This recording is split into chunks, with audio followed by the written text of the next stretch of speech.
Karong hapon, laing barikada na sab ang gihimo sa mga personay sa kapulisan.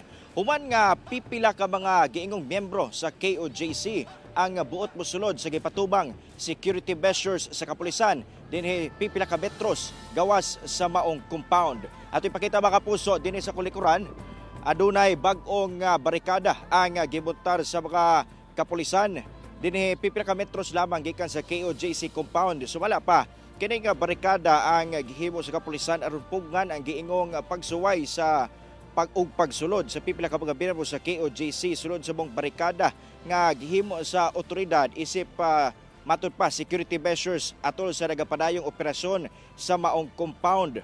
Sigon sa atong nakahinabing otoridad, kini ang ilang giestablisar aron mapugnan pa nga at doon na pa yung mga ubang miyembro nga mosulod pa o gingon pa nga manghilabot sa operasyon nga ginahimo nila diri sa KOJC.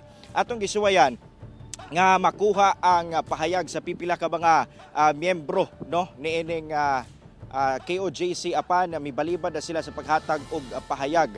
Kaganina aduna sa usa ka wing van truck nga giingong nakababag diri sa tunga sa CP Garcia Highway ang gitikita sa mga personay sa Highway Patrol Group ingon man Traffic Enforcement Unit sa PNP.